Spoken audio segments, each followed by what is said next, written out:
Вдъхновени от българския успех в юбилейното 60-то издание на колоездачната обиколка на България, група ентусиасти създадоха колоездачен клуб Русе. Те са ветерани, обичат спорта, въртят педалите от години и наричат себе си Мастърс. Всъщност на Запад точно така се обръщат към спортистите, прехвърлили първа младост. Шосейното колоездене е религия в развитите европейски страни. Може би по този начин ще се опитаме да доближим или да върнем нашия град там, където трябва да бъде най-близо, в Западна Европа или в Европа. С колоездене, с шосейно колоездене. Колоезденето беше религия в Русе. Тъкмо край Дунава през далечната 1902 година е създадено първото колоездачно сдружение у нас, а и Русе не спечели първата обиколка на България през 1924. Целите, които си поставят Вело Мастърс, са конкретни и амбициозни.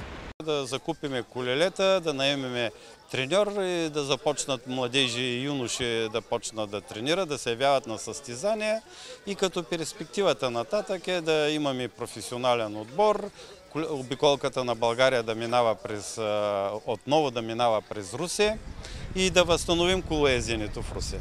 През миналата есен групата шосейни колоездачи е била от 20 души, но през това лято сериозно се увеличила. Тренират 4 пъти седмично. Всички са облечени с колоездачни екипи, имат дори собствен механик, който да извлича максимума от велосипедите. Всъщност, запознайте се с ентусиастите от клуб Русе. От кога карате велосипед? От една година. Каква е тръпката да си на двете колела? Удоволствието е голямо. Още повече е свързано и с така доста изразходване на енергия. Кара да се чувстваме добре. Всички, не само мене. Чудесна екипировка. Скъпо ли струва човек да започне този спорт? Зависи. Диапазона, в който може да се набави екипировка, всеки е голям. Не е задължително да е скъпа, важното е да може да въртиш. Колко километра изминавате на ден с този велосипед? Между 50 и 100 км. Каква е средната скорост при една тренировка и после при състезание? При тренировка варира между 25 и 40 км в час, а за състезание от нашите за ветерани, така наречените, е между 38 и 42 км в час средна скорост. Сладостта на шосейното колоездене това е карането в група.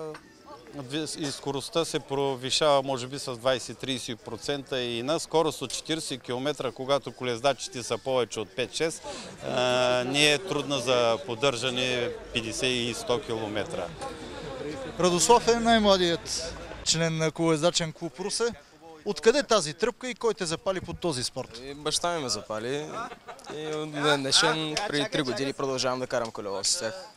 Колко часа на ден са необходими, за да поддържаш една сериозна състезателна форма? Минимум 3 часа. Дори и при най-голямата разходка, която искаме да правим, трябва да се кара повече. Жълтата фанелка в този спорт по принцип символизира победителя, шампиона, водача в класирането. При вас така ли е? Ами аз рядко се включвам и карам, но тъй като събитието е много сериозно за сезона и аз реших да се включа. Какво е необходимо човек да се запали, за да практикува сериозно този спорт? Първо да има нещо вътре в сърцето и след това по принцип да обича да спортува. Първото състезание пред клуб Русе ще бъде 220 км маратон в Сливен на добър час.